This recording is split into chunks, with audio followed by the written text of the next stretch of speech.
बिस्मिल्लाहिर्रहमानिर्रहीम।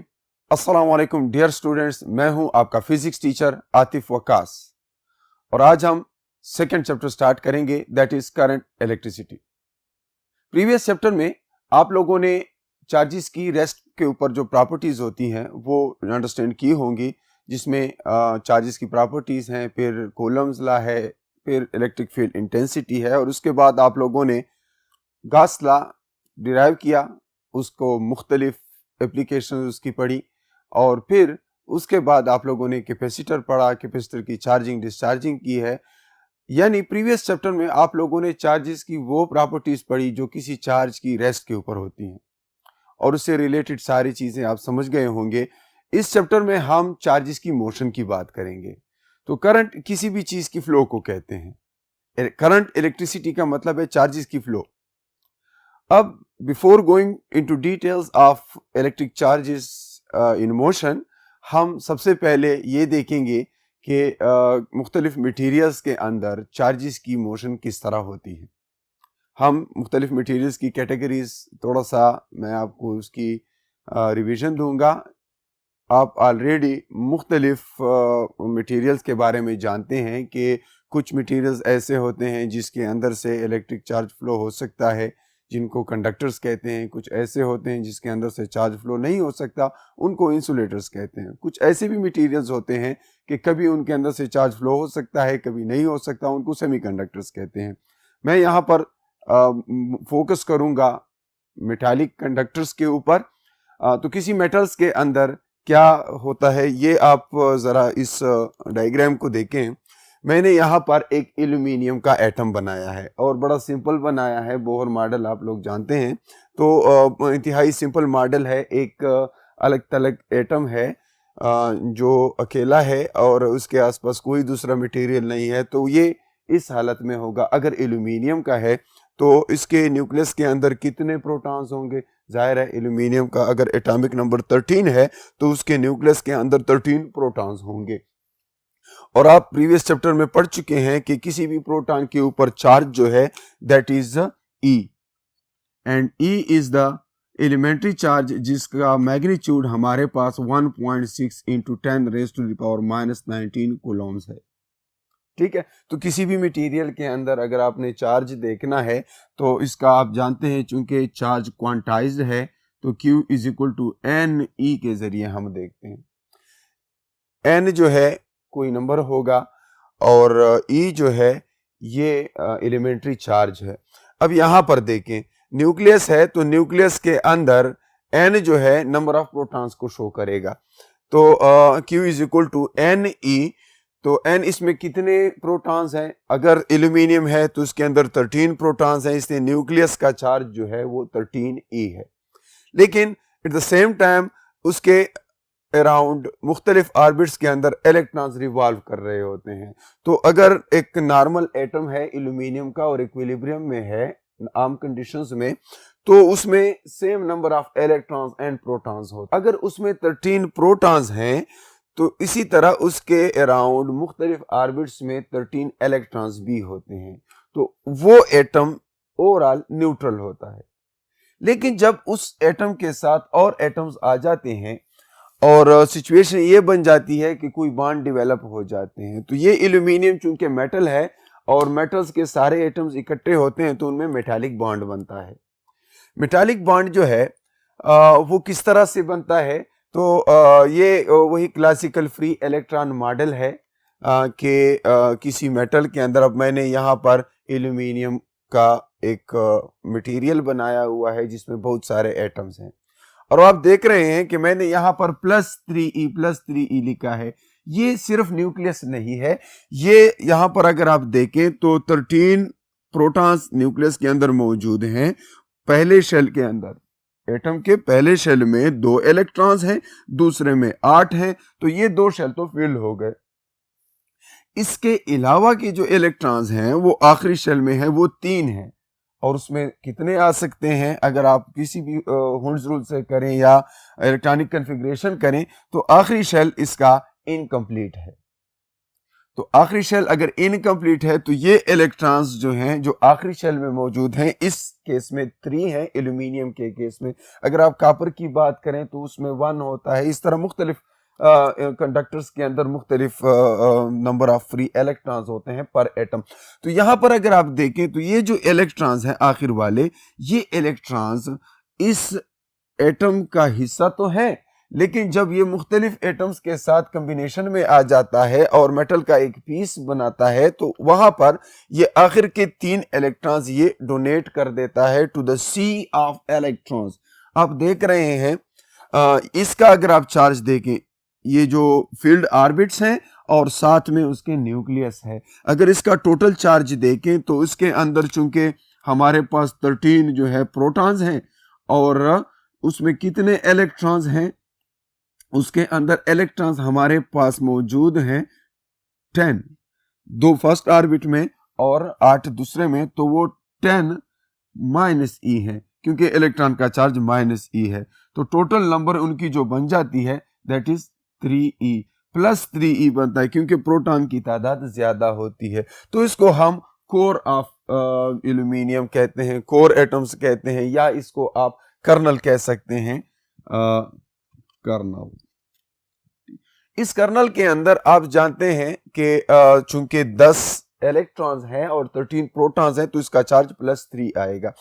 इस तरह +3e के कर्नल्स इस तरह पड़े होते हैं और उनके हर एक एटम के जो फ्री इलेक्ट्रॉन्स है या जो आखिरी शेल के अनबाउंड इलेक्ट्रॉन्स है वो इसी तरह फ्री होते हैं, एक ग्लू का काम करते हैं उस मटेरियल को जोड़ के रखने में। तो ये मेटालिक बॉन्ड भी इसी तरह से बनती है और यही फ्री इलेक्ट्रॉन जो है कंडक्शन में हिस्सा लेते हैं। जब भी इस मटेरियल के अक्रॉस हम पोटेंशियल डिफरेंस अप्लाई करते हैं, जब भी कोई वोल्टेज सोर्स इसके अक्रॉस लगाते हैं और इनमें पोटेंशियल डिफरेंस डेवलप हो जाता है, तो क्या होता है, ये फ्री इलेक्ट्रॉन जो है ये मूव होना शुरू हो जाते हैं। इन फ्री इलेक्ट्रॉन की मोशन की वजह से इस मटेरियल के अंदर फिर क्या होता है, एक करंट डेवलप हो जाता है। तो क्लासिकल फ्री इलेक्ट्रॉन मॉडल ये है कि फ्री इलेक्ट्रॉन्स मौजूद होते हैं मेटल्स में जो कि मटेरियल के अंदर करंट के फ्लो में हेल्प करते हैं। ठीक, तो इसके अलावा इसमें कोई ऐसी बात नहीं है जो आपको समझ ना आ सके। सिंपली एक एल्यूमिनियम का एटम मैंने पहले बताया कि उसके अंदर 13 इलेक्ट्रॉन्स हैं, उसके 10 इलेक्ट्रॉन उसके न्यूक्लियस के गिर्द फील्ड हैं और वो जो है उसके अंदर मौजूद इलेक्ट्रॉन कंडक्शन में हिस्सा नहीं लेते, जबकि वो इलेक्ट्रॉन्स जो उसके आखिरी अनबाउंड या अनफील्ड ऑर्बिट में होते हैं तो वो इलेक्ट्रॉन जो है वो कंडक्शन में हिस्सा लेंगे, उनको हम फ्री इलेक्ट्रॉन्स कहते हैं। ओवरऑल इस मटेरियल को अगर देखा जाए तो जब तक हमने इसके क्रॉस कोई पोटेंशियल डिफरेंस अप्लाई नहीं की होती और ये आइसोलेटेड मेटल पीस पड़ा होता है तो उसके अंदर कोई चार्ज नहीं होता।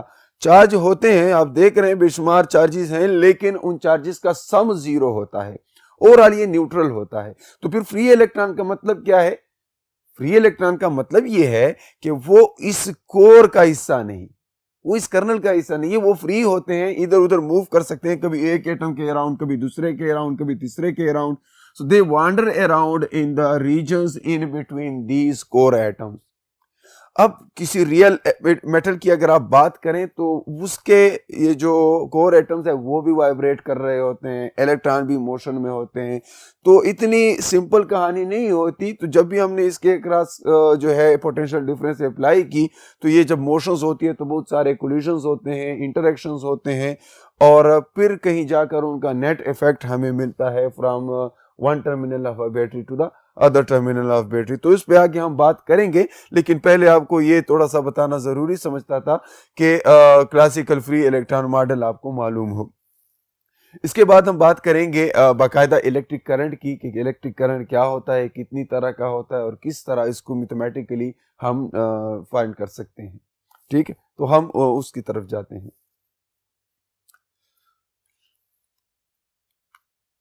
इलेक्ट्रिक करंट, तो इलेक्ट्रिक करंट डियर स्टूडेंट्स जैसे पहले बताया कि मुख्तलिफ मटीरियल्स के अंदर मुख्तलिफ होता है, लेकिन बुनियादी तौर पर इलेक्ट्रिक करंट की डिफिनीशन ये है कि it is the rate of flow of charges, यानी the rate of flow of charges is called current.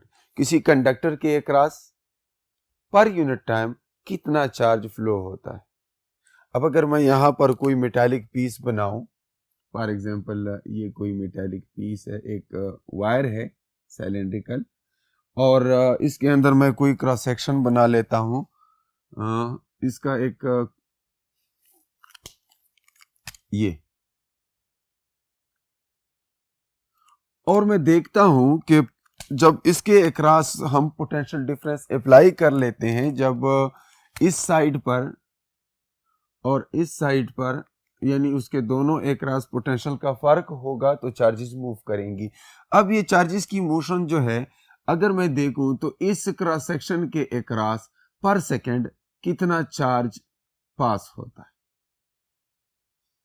यानी पर सेकेंड किसी क्रॉस सेक्शन ऑफ वायर के क्रॉस कितना चार्ज पास हो जाता है, उसको हम कहते हैं इलेक्ट्रिक करंट। फिर इलेक्ट्रिक करंट दो तरह से हो सकता है, एक एवरेज करंट है, अगर एक वायर है किसी टाइम तक हमने उसके क्रॉस पोटेंशियल डिफरेंस डेवलप की है और हम चाहते हैं कि ये मालूम करें कि इसमें करंट कितना है, तो एवरेज करंट कैसे मालूम करेंगे? सबसे पहले हम टाइम नोट करेंगे कि कितने टाइम तक ये सर्किट में मतलब है करंट मौजूद है, और फिर ये देखेंगे कि कितना इलेक्ट्रॉन्स या कितना फ्री चार्ज जो है इस क्रॉस सेक्शन से पर सेकंड पास हुआ है। तो total charge passed divided by total time, इससे हम क्या कर सकते हैं? एवरेज करंट मालूम कर सकते हैं। फिर ये भी आप कर सकते हैं कि कभी आपको इंस्टेंटेनियस करंट मालूम करना है, यानी at any instant of time जो है करंट क्या होगा, तो ऐसे केस में हम क्या करते हैं? टाइम इंटरवल बहुत स्मॉल बना लेते हैं। और आप जानते हैं कि जब भी कोई इंस्टेंटेनियस फिनोमेना की हम बात करते हैं, चाहे वो इंस्टेंटेनियस वेलोसिटी हो, इंस्टेंटेनियस एक्सेलरेशन हो, इंस्टेंटेनियस करंट हो, तो हमने करना क्या है? सिर्फ टाइम का इंटरवल स्मॉल से स्मॉल करना है। अब इंस्टेंट को कभी भी हम कैच नहीं कर सकते, instant of time can never be equal to zero, obviously it always takes some time, so interval जो है वो होगा लेकिन बहुत स्मॉल होगा, तो इसलिए मैंने यहां पे लिखा है delta T approach to zero. फिर करंट्स कई तरह के हो सकते हैं। कन्वेंशनल करंट जिसको हम कहते हैं, वो किसी सर्किट के अंदर मौजूद करंट है जो पॉजिटिव टर्मिनल से नेगेटिव टर्मिनल की तरफ जाता है। अभी मैंने आपको फ्री इलेक्ट्रॉन मॉडल में ये बात बताई है कि किसी कंडक्टर के अंदर चार्ज जो है वो बिकॉज ऑफ इलेक्ट्रॉन्स होता है, और इलेक्ट्रॉन्स हमेशा क्या होते हैं? वो नेगेटिवली चार्ज हैं, और अगर उनकी वजह से उनकी मोशन की वजह से ये करंट है, तो ऑब्वियसली करंट तो हमेशा नेगेटिव से पॉजिटिव होगा। लेकिन कन्वेंशन ये है कि आप जब भी सर्किट बनाते हैं, करंट को पॉजिटिव टर्मिनल से नेगेटिव टर्मिनल की तरफ लेंगे, और उससे कोई फर्क नहीं पड़ने वाला, क्योंकि हमारा फिजिक्स के अंदर ज्यादातर ताल्लुक होता है एनर्जी के साथ या सर्किट्स में पावर के साथ। दोनों केसेस में करंट का स्क्वायर आता है आई स्क्वायर आर या आई स्क्वायर आर टी, वो हम नेक्स्ट क्लासेस में करेंगे। तो उसकी वजह से हमारे लिए करंट की डायरेक्शन इतनी अहम नहीं है, ये पॉजिटिव है या नेगेटिव है, इसका इफेक्ट सेम रहता है। लेकिन ये बात याद रहे कि कन्वेंशनली हम जब भी सर्किट बनाते हैं, करंट की डायरेक्शन पॉजिटिव टर्मिनल से नेगेटिव टर्मिनल तक लेते हैं।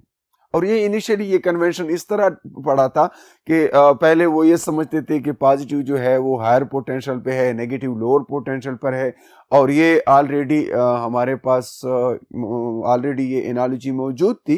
क्लासिकली जो मैकेनिक्स में हम करते हैं कि अगर हायर पोटेंशियल एनर्जी है, एक पॉइंट पर लोअर पोटेंशियल एनर्जी है, तो हायर पोटेंशियल एनर्जी से लोअर पोटेंशियल एनर्जी की तरफ खुद ब खुद मूवमेंट होती है मटेरियल्स की।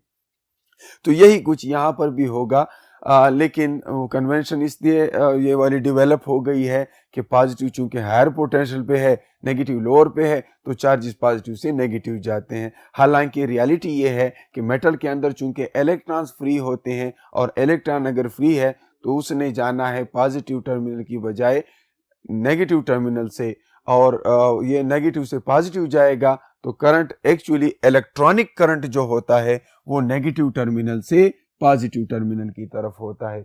जबकि कन्वेंशनली हम चूंकि उसको पॉजिटिव से नेगेटिव मानते हैं, इसलिए हम सर्किट में हमेशा पॉजिटिव टर्मिनल से इसको नेगेटिव टर्मिनल की तरफ लेंगे। फिर आयोनिक करंट हो सकता है। इलेक्ट्रॉनिक करंट आप समझ गए हैं कि ये नेगेटिव से पॉजिटिव है। आयोनिक करंट जो है ये दोनों वजह हो सकता है, पॉजिटिव से भी हो सकता है, नेगेटिव से भी हो सकता है। पॉजिटिव से किस तरह होता है, अगर बैटरी है, बैटरी के अंदर हम मुख्तलिफ केमिकल्स रख सकते हैं। लेट सपोज उसके अंदर कोई केमिकल है और उस केमिकल को आयोनाइज कर देते हैं, तो उसके आयंस जो है कुछ पॉजिटिव आयंस होंगे, कुछ नेगेटिव आयन होंगे। तो पॉजिटिव आयंस और नेगेटिव आयंस मुख्तलिफ डायरेक्शंस में मूवमेंट करेंगे। तो बैटरीज के अंदर की जो करंट होती है या इस तरह लिक्विड्स में हमारे पास जो करंट होगी, that may be because of both positive and negative ions. जब कोई भी आयोनाइज्ड हमारे पास मटेरियल है, मोस्टली लिक्विड या गैसियस फॉर्म में हो सकता है, तो उसमें मूवमेंट दोनों की हो सकती है, पॉजिटिव चार्जेस की भी और नेगेटिव चार्जेस की। गैसियस स्टेट में अगर कोई कंडक्टर है तो उसमें यह होता है कि पॉजिटिव जो है न्यूक्लियस का जो न्यूक्लियर रीजन है उसकी मूवमेंट भी हो सकती है और इलेक्ट्रॉन्स भी हो सकते हैं। तो गैसेस में पॉजिटिव आयंस और इलेक्ट्रॉन दोनों की वजह से करंट हो सकती है। इलेक्ट्रिक करंट्स के फिर हम यूनिट्स अगर देखें तो इसका यूनिट है एम्पियर। एम्पियर एक साइंटिस्ट है और उसके नाम से ये यूनिट है। अगर आप कंप्लीट लिखेंगे तो ए स्मॉल लिखेंगे ताकि ये कंफ्यूजन ना हो कि हम साइंटिस्ट की बात कर रहे हैं या इस यूनिट की बात कर रहे हैं। और इसका सिंबल जो है कैपिटल ए है। 1 एम्पियर अगर इस फार्मूले से देखें तो चूंकि ऊपर जो है हमारे पास करंट है I that is equal to delta Q divide by delta T. अब ऊपर जो है चार्ज का यूनिट कूलम है और टाइम जो है सेकेंड है। तो अगर 1 कूलम चार्ज किसी कंडक्टर के क्रॉस सेक्शन से 1 सेकेंड में ट्रांसफर होता है, यानी किसी cross section of a conductor से 1 सेकेंड में 1 कूलम चार्ज जो है वो पास होता है, तो हम कहते हैं कि इस सर्किट के अंदर 1 एम्पियर करंट मौजूद है। अब करंट स्टेडी भी हो सकता है और नॉन यूनिफॉर्म भी हो सकता है। तो स्टेडी करंट का मतलब ये होता है कि उसका मैग्नीट्यूड और उसकी जो है उसका मैग्नीट्यूड कांस्टेंट रहता है। डायरेक्शन की जहां तक बात है तो दो तरह के करंट्स और भी हमारे पास मुमकिन है, एक अल्टरनेटिंग करंट होता है और एक डायरेक्ट करंट। तो अल्टरनेटिंग करंट का मैग्नीट्यूड और डायरेक्शन दोनों चेंज होते रहते हैं ओवर द टाइम। एक नॉन यूनिफॉर्म करंट फिर ये हो सकता है कि ये ग्राफ कोई जिगजैग ग्राफ हो, यानी अगर ऐसे है फिर दरमियान में ऐसे हो जाता है, ठीक है। तो ये इस तरह का करंट अगर हमारे पास है तो वो नॉन यूनिफॉर्म होगा। दूसरा जो है डीसी है, हमारे पास एक ही डायरेक्शन में होता है। डीसी के सोर्सेज हमारे पास जिस तरह सेल है, कोई भी बैटरी है, तो उसका चूंकि टर्मिनल फिक्स होते हैं पॉजिटिव और नेगेटिव, तो उसके अंदर जो करंट है वह डायरेक्ट करंट होती है। फिर ये भी है करंट की अगर आप देखें तो ये इक्वेशन ऑफ कंटिन्यूटी को ओबे करता है। अगर किसी वायर का क्रॉस सेक्शन डिफरेंट है, एक साइड पे जो है वो वायर उसका क्रॉस सेक्शन ज्यादा है और दूसरे साइड पर उसका क्रॉस सेक्शन कम है, तो करंट एक जैसा उसमें से पास होगा, क्योंकि law of conservation of charge जो है दैट इज वैलिड, यानी चार्ज की कंजर्वेशन वैलिड है। लेकिन अगर कोई कंडक्टर इस तरह है, फॉर एग्जांपल एक साइड से उसका क्रॉस सेक्शन कम है लेकिन आगे जाकर उसका क्रॉस सेक्शन बढ़ जाए, इस तरह हो, ठीक है, तो यहां पर जो चार्ज है आई और यहां पर जो चार्ज है यानी करंट, वो तकरीबन एक ही होगा। बल्कि तकरीबन की वजह अगर आप देखें, जितना करंट इधर उतना ही करंट इधर होगा। That is because law of conservation of charge is valid, you can not violate law of conservation of charge. हाँ, जब ये इस स्मॉलर क्रॉस सेक्शन से पास होगा तो उसकी स्पीड ज्यादा होगी, ड्रिफ्ट वेलोसिटी ज्यादा होगी, जिसको हम आगे पढ़ेंगे। चार्जेस की स्पीड बढ़ेगी और जब ये लार्जर क्रॉस सेक्शन से पास होगा तो उसकी स्पीड कुछ कम होगी, ठीक है। तो ये है कि करंट सेम होगा, क्रॉस सेक्शन जैसी भी हो जाए करंट उसके अक्रॉस सेम होगा। और फिर सेमीकंडक्टर्स के अंदर करंट जो है, क्योंकि मैंने बताया कि सेमीकंडक्टर्स जो हैं वो कभी कंडक्ट करते हैं कभी नहीं करते, तो उसके अक्रॉस जब भी हम देखें तो current because of both positive holes and negatively charge electrons की वजह से होता है। सेमीकंडक्टर जो है वो इस तरह का मटेरियल होता है कि इसके अंदर फ्री इलेक्ट्रॉन्स जो है बहुत कम होते हैं, और मामूली सा जब टेम्परेचर इसका बढ़ता है तो उसके इलेक्ट्रॉन्स बहुत सारे फ्री हो जाते हैं, कंडक्शन के लिए अवेलेबल हो जाते हैं, आयन इलेक्ट्रॉन पेयर्स बन जाते हैं, और उसमें ये है कि पॉजिटिव होल्स बन जाते हैं और इलेक्ट्रॉन्स आ जाते हैं। जब भी उसका टेम्परेचर बढ़ता है तो कंडक्शन बैंड में कुछ न कुछ पॉपुलेशन आ जाती है इलेक्ट्रॉन्स की या पॉजिटिवली होल चार्ज्ड होल्स की, तो उसकी वजह से कंडक्शन होती है। तो सेमीकंडक्टर्स में दोनों की वजह से हो सकती है, negatively charge electrons and positively charge holes. Hole जो है वो इलेक्ट्रॉन की डिफिशियंसी होती है, ये आगे आप सॉलिड स्टेट फिजिक्स के चैप्टर में आप पढ़ेंगे। तो फिर इस तरह इलेक्ट्रॉन एक चार्ज पार्टिकल, और चार्ज पार्टिकल जब भी मूव करता है उसको हम करंट कहते हैं। तो किसी एटम के अंदर भी इलेक्ट्रॉन जो है वो मोशन में होता है। तो वो चार्ज पार्टिकल जब एटम के अंदर मोशन में होता है, किसी सर्कल में यूनिफॉर्म मोशन कर रहा है, तो उसका हम कैसे फाइंड करेंगे? अगर हमें उसकी करंट फाइंड करनी है कि क्या उसका भी कोई करंट होगा या नहीं, तो इसके लिए हम जाहिर है Q/T है, तो Q इस केस में E है, और T जो है टाइम जिसके अंदर वो एक कंप्लीट रिवॉल्यूशन करता है। तो टाइम क्या होता है, हम ये तो जानते हैं कि S is equal to VT, तो T is equal to S divided by V। S distance है, तो इस केस में डिस्टेंस जो है वो पूरा सरकमफ्रेंस होगा 2πr, और V उसकी वेलोसिटी होगी। ठीक है, तो ये इसका time taken for a complete revolution होगा। और ये अगर हम यहाँ पर सब्स्टिट्यूट करें, इसको रीअरेंज कर लें, so this equation is for an electron that is revolving in any orbit. So वहां पर उसका कुछ ना कुछ करंट होता है, और वो करंट इस तरह से हम फाइंड कर सकते हैं। इसको कभी आप इस तरह भी देखेंगे, कहीं पे लिखा हुआ होगा E omega divided by 2π। Omega उसकी एंगुलर फ्रीक्वेंसी उसको कहते हैं, एंगुलर वेलोसिटी कहते हैं, उस इलेक्ट्रॉन की एंगुलर वेलोसिटी होती है around any in any orbit. ये V/r ओमेगा की इक्वल है, और वो आप फर्स्ट ईयर में पढ़ चुके हैं, V is equal to R omega, जब आप लीनियर और एंगुलर क्वांटिटीज को रिलेट करते हैं। तो ये था इलेक्ट्रिक करंट के मुतालिक। अब आगे जाते हैं, थोड़ा सा इसकी कुछ और टर्मिनोलॉजीज हैं जो बार बार हम यूज़ करेंगे, तो उसको भी हम डिस्कस कर लेते हैं।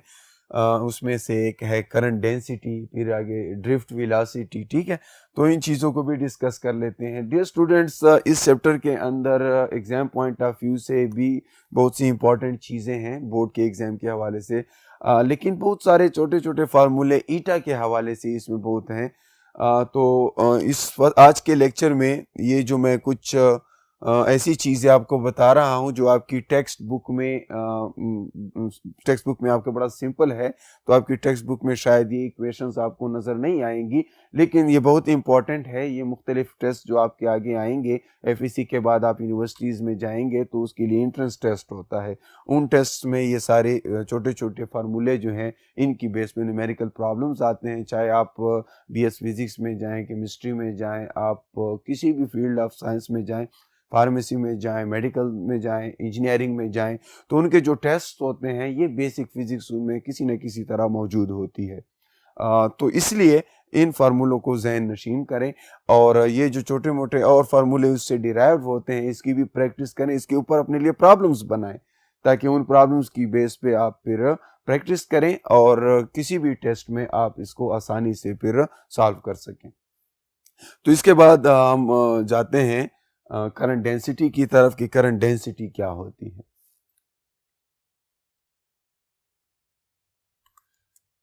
करंट डेंसिटी जो है उसका फार्मूला मैथमेटिकल आप देखें तो it's a current per unit area. Current density एक वेक्टर है, इसका फार्मूला जो है it's a current divided by area, और ये अक्सर करंट इलेक्ट्रिसिटी में ये टर्म बार बार यूज होती है। करंट इटसेल्फ जो है वो वेक्टर नहीं है, लेकिन करंट डेंसिटी जो है वो एक वेक्टर क्वांटिटी है। हायर क्लासेस में आप जाएंगे तो आप ये देख लेंगे कि इसको हम जे डॉट ए लिखते हैं करंट को, इट्स अ स्केलर प्रोडक्ट, फिर इसको हम समेशन ले लेते हैं और द इंटायर एरिया। अगर आप करंट डेंसिटी का समेशन लेते हैं तो इससे आपके पास करंट मिल जाएगा। बहरहाल ये एक टर्मिनोलॉजी है जो आपको मालूम होनी चाहिए। इसका यूनिट है एम्पियर पर मीटर स्क्वायर। कभी कभी ईटा में क्वेश्चन आ जाता है या वाइवा में एग्जामिनर पूछ लेता है। So current itself is not a vector quantity. Yes, current density is a vector quantity and it is current per unit area. Drift velocity जो है ये अब एक इंतहाई इम्पॉर्टेंट चीज़ है जो आपको मालूम हो। ड्रिफ्ट वेलोसिटी उस वेलोसिटी को कहते हैं, ये एक एवरेज वेलोसिटी है। और किसी कंडक्टर के अंदर जैसे हमने बात की है कि बहुत सारे फ्री इलेक्ट्रॉन्स होते हैं और कोर एटम्स भी होते हैं और वो सब मोशन में होते हैं। वो कोर एटम जो है वो वाइब्रेट कर रहे होते हैं, पूरा लैटिस वाइब्रेट कर रहा होता है, वो लैटिस वाइब्रेशंस कहते हैं। उसके अंदर मौजूद इलेक्ट्रॉन रैंडम मोशन करते हैं। तो उन सारी वजूहात की वजह से ये हो सकता है कि जब इलेक्ट्रॉन उस मटेरियल के अंदर से पास होता है तो उसको बहुत सारे कोलिजन्स का सामना करना पड़ता है, जिसकी वजह से उसका पाथ ऑफ मोशन जो है वो स्ट्रेट नहीं रहता। और असल जो मोशन है वो ऑब्वियसली हम नहीं बता सकते कि असल पाथ उसका क्या है। It's very difficult to trace the original path followed by any electron while passing through a conductor while causing current. तो इसलिए हम क्या करते हैं, हम उनका एवरेज ले लेते हैं। लेकिन अगर आपने कोई करंट अप्लाई नहीं किया, कि आपने पोटेंशियल डिफरेंस इसके अक्रॉस से नहीं लगाया, फॉर एग्जांपल इनिशियली वो ऐसे था, लेकिन जब मैं ये टर्मिनल उसके साथ जोड़ लेता हूँ कंडक्टर के साथ, इस साइड पे मैंने पॉजिटिव टर्मिनल उसके साथ जोड़ लिया, इस साइड पर नेगेटिव टर्मिनल जोड़ लिया, अब सिचुएशन डिफरेंट होगी। पहले तो इसकी जिगजैग मोशन थी, रैंडम थी और कोई नेट इफेक्टिव मोशन ना राइट साइड पे थी ना लेफ्ट साइड पे थी, तो कोई भी मेटल पीस जो है उसको उठाएं उसके अंदर करंट नहीं होता। हालांकि इलेक्ट्रॉन वहां पर थर्मली एक्साइटेड होते हैं, कोई ना कोई थर्मल एनर्जी उसके पास होती है जिसकी वजह से वो मोशन में होते हैं। उधर लेटेस्ट वाइब्रेशन भी होती है, कोर एटम्स भी वाइब्रेट कर रहे होते हैं, लेकिन ओवरऑल नेट जो उसकी वेलोसिटी है वो हम जीरो मानते हैं बिकॉज कोई करंट नहीं होता।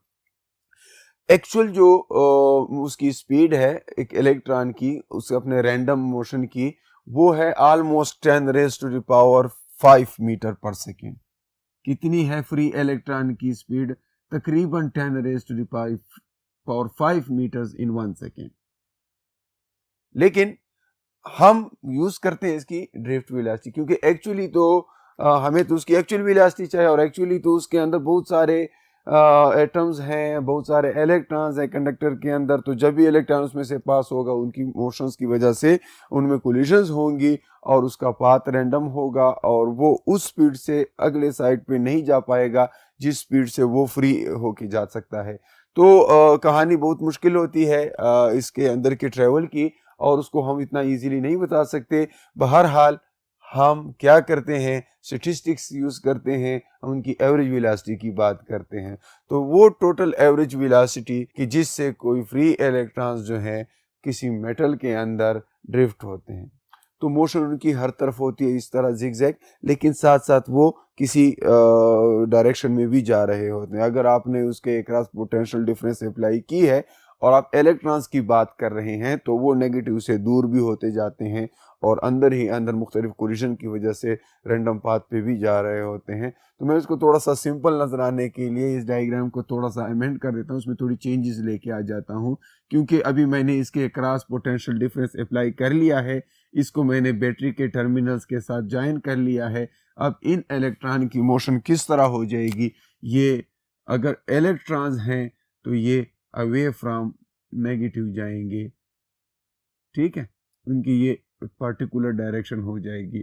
फिर भी ये मैं ओवर सिंप्लीफिकेशन कर रहा हूँ, एक्चुअली फिर भी वो उसी तरह रैंडम पाथ पे जा रहे हैं, लेकिन चूंकि यहाँ पर पॉजिटिव टर्मिनल है, वहाँ पर नेगेटिव है, तो इलेक्ट्रॉन जो है पॉजिटिव टर्मिनल की तरफ मूव होना शुरू हो जाते हैं और उस सर्किट के अंदर मौजूद कंडक्टर में करंट जो है वो डेवलप हो जाता है। तो करंट जो है चार्जेस की इस मोशन को कहते हैं। एक्चुअली वो इलेक्ट्रॉन्स रैंडम पाथ पे जा रहे होते हैं, लेकिन एक तरह का ड्रिफ्ट उसमें होता है from higher potential to lower potential, और इलेक्ट्रॉन की एक्चुअल मोशन और साथ साथ में वो आहिस्ता आहिस्ता वो उस डायरेक्शन में भी जा रहे होते हैं जिस डायरेक्शन में उसको बैटरी धकेल रही है। अब ड्रिफ्ट वेलोसिटी फाइंड करने के लिए हम उसको इतने आसानी से नहीं कर सकते। अगर हमें लेंथ मालूम है किसी कंडक्टर की और हमें टाइम मालूम है, तो जहन में सवाल आता है कि यार अगर ये दोनों चीज़ें मालूम है तो आसानी से आप स्पीड मल्टीप्लाइड विद टाइम क्यों नहीं करते? Why we don't measure the time taken by an electron in passing from one side to other side by merely taking the length over time? वो इसलिए हम नहीं कर सकते कि एक्चुअल मोशन इस तरह नहीं होती कि ये स्ट्रेट पाथ पे जा रहा है, तो उससे L/T से सीधा हमारे पास आंसर नहीं आएगा। हमने ये देखना है कि वो किस तरह से जिगजैग पाथ पे जा रहा है। अब चूंकि वो पाथ तो हम ट्रेवर्स नहीं कर सकते, हम नहीं देख सकते कि उसका पाथ क्या होगा, इसलिए हम एवरेज और इस तरह से काम चला लेते हैं। लेकिन बहरहाल अगर आप लेंथ की बजाय आप हाफ ए टी स्क्वायर लिखे, that is S is equal to V I T plus half A T square, so we start an electron from rest and then we take this equation, it's half a t square. So a t square में a जो है that is acceleration of that electron or any charged particle जिसकी हम conduction की बात कर रहे हैं। तो एक इलेक्ट्रॉन के लिए a क्या होगा? तो आप जानते हैं न्यूटन लॉ से कि a is force per unit mass, force by mass। अब force इस केस में क्या है? जाहिर है यहाँ पर हम इलेक्ट्रिक फील्ड्स की बात करेंगे, तो इलेक्ट्रिक फील्ड की डिफिनीशन के मुताबिक आप जानते हैं it is force per unit charge. तो इलेक्ट्रिक फील्ड क्या होगी? Electric charge multiplied with the electric field, इससे आपको फोर्स मिलेगी। जब ये सब्स्टिट्यूट कर लेते हैं एक्सेलरेशन के लिए और टाइम के लिए टा हमने सब्स्टिट्यूट करना है। टा क्या है? टा इज द रिलैक्सेशन टाइम। जैसे मैंने कहा कि वो इलेक्ट्रॉन्स बार बार कोलाइड करते हैं, आपस में कोलाइड करते हैं या कोर एटम्स के साथ कोलाइड करते हैं। ये कोलिजन भी फिजिकल कोलिजन उस तरह नहीं होती जिस तरह बिलियर्ड बाज आपस में कोलाइड हो जाएं या स्नूकर बाज आपस में कोलाइड हो जाएं या कोई से दो पत्थर आप कोलाइड कर दे। ये कोलिजन असल में उनके फील्ड्स की इंटरेक्शन होती है। तो ये इंटरेक्शन कर सकता है उधर मौजूद और इलेक्ट्रॉन के साथ, और फिर इस तरह वहां पर मौजूद कोर एटम्स के साथ भी इसकी इंटरेक्शन हो सकती है। तो इन सारी इंटरेक्शंस की वजह से उसकी मोशन स्ट्रेट पाथ पे नहीं होती। तो ये दो कोलिजन्स के दरमियान का जो वक्फा होता है उसको हम रिलैक्सेशन टाइम कहते हैं। इस तरह एक मीन फ्री पाथ भी होता है कि दो कोलिजन्स के दरमियान उसने जो पाथ कवर किया होता है उसकी लेंथ को अगर उसको एवरेज ले लिया जाए सारे कोलिजन्स का, तो हर दो कोलिजन्स के दरमियान वाले पाथ को मीन एवरेज क्या कहते हैं? Mean free path. सो यहाँ पर अगर हम एक्सेलरेशन की जगह E divided by m put करें और टाइम की जगह टा यानी रिलैक्सेशन टाइम पुट करें, तो ये इक्वेशन हमारे पास लेंथ के लिए आ जाती है। और इसको जब इस जगह पे सब्स्टिट्यूट करें टाइम पे, तो हमारे पास ये कुछ इक्वेशन आ जाती है। याद रहे डियर स्टूडेंट्स कि इसके अंदर हमारे पास ड्रिफ्ट वेलोसिटी में ये सारी चीजें मौजूद हैं। ये इलेक्ट्रिक चार्ज है, यानी charge on an electron that is 1.6 into 10⁻⁻19 coulomb. ये इलेक्ट्रिक फील्ड की स्ट्रेंथ है और ये रिलैक्सेशन टाइम है। तो ये सारी ये यहाँ पर हमारे पास सिर्फ टी होगा। वजह यह है कि एक टी इसके साथ कैंसिल हो जाएगा क्योंकि हम ड्रिफ्ट वेलोसिटी की बात कर रहे हैं, वो सिर्फ लेंथ था।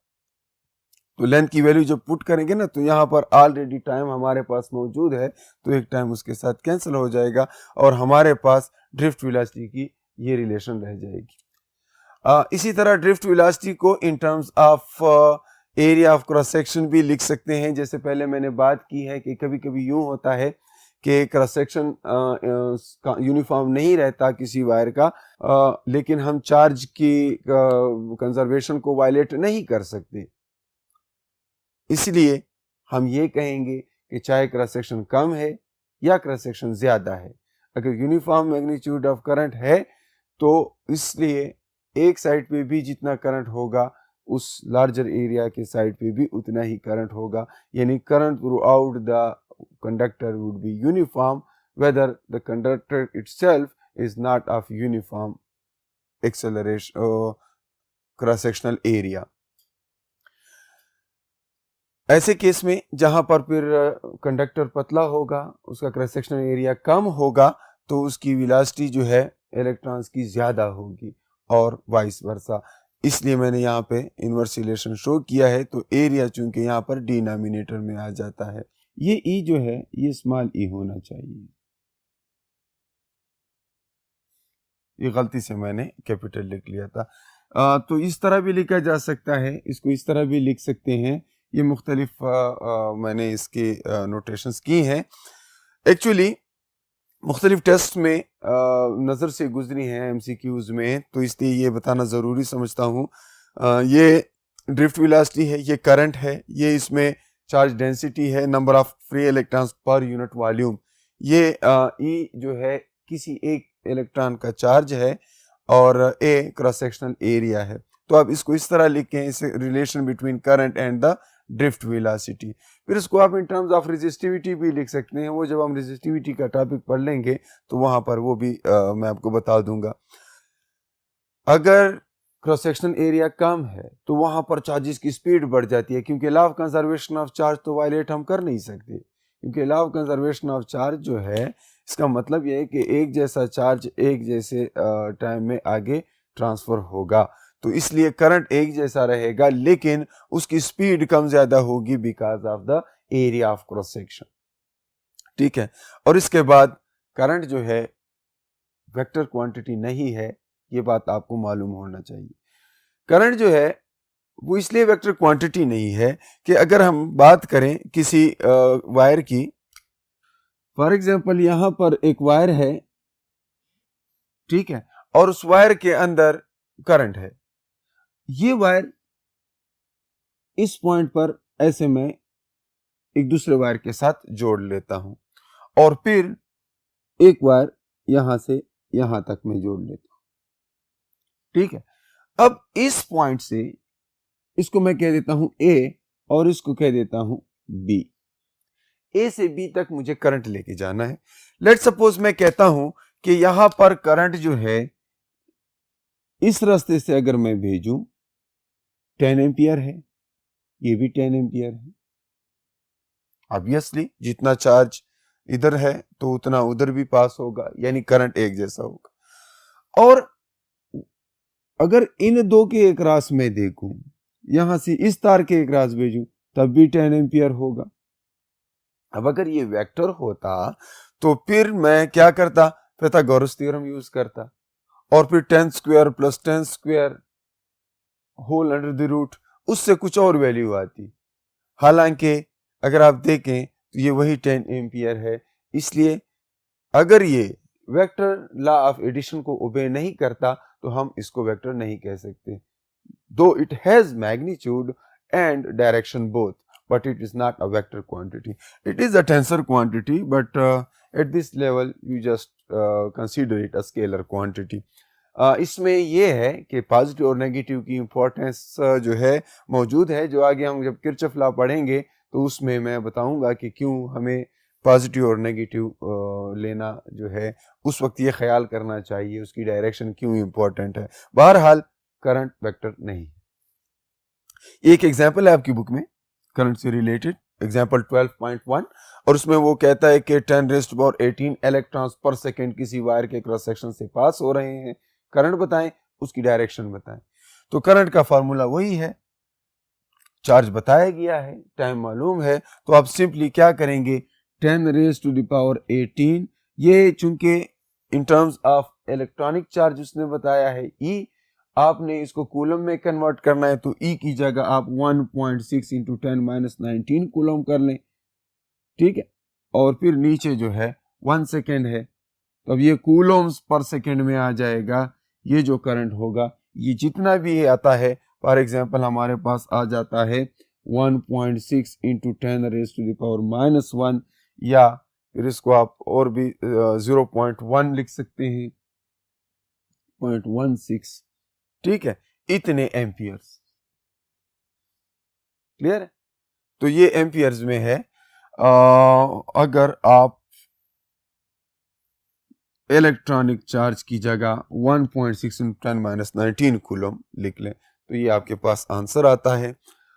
या आप मिली एम्पियर्स में भी इसको लिख सकते हैं। तो एम्पियर के अलावा मिली और माइक्रो एम्पियर्स भी यूज़ होते हैं। एम्पियर्स बड़ा यूनिट है, अक्सर मिली एम्पियर्स और माइक्रो एम्पियर्स हम यूज़ करते हैं जब सर्किट्स को डील कर रहे होते हैं।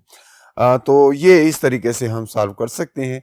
फिर कभी कभी इस तरह क्वेश्चन आ जाता है कि किसी सर्किट के अंदर इतना चार्ज फ्लो हो रहा है इतने टाइम तक, तो उसमें से कितने इलेक्ट्रॉन पास हो गए होंगे, तो इसी इक्वेशन को आप रीअरेंज कर सकते हैं। यानी आप ये फार्मूला याद रखें, I is equal to NE divided by T, ठीक है। और नेक्स्ट लेक्चर में इंशाल्लाह हम ओहम लॉ पढ़ लेंगे, तो वहां पर इस इक्वेशन को मजीद भी थोड़ा चेंज किया जा सकता है, I की जगह V/R भी लिखा जा सकता है। तो ये डिफरेंट केसेस में आपको डिफरेंट डेटा दिया गया होता है, लेकिन अगर आपको करंट मालूम करनी है, इलेक्ट्रॉन्स मालूम है, उनकी तादाद मालूम है और टाइम मालूम है, तो आप करंट मालूम कर सकते हैं जैसे यहाँ पर है। इसके अलावा अगर आपको करंट मालूम है और टाइम मालूम है तो आप इलेक्ट्रॉन्स भी बता सकते हैं कि कितने इलेक्ट्रॉन पर सेकेंड उसमें से पास हो रहे हैं, ठीक है। तो इस तरीके से हम ये फार्मूला यूज़ कर सकते हैं। तो उम्मीद है आपको आज के इस टॉपिक की समझ आ गई होगी। नेक्स्ट क्लास में इंशाल्लाह हम ओहम लॉ की बात करेंगे और इसी कॉन्सेप्ट्स को, इन्हीं कॉन्सेप्ट्स को अपने साथ आगे कंटिन्यू करेंगे। तब तक के लिए अपना बहुत सारा ख्याल रखिए। अल्लाह हाफिज़।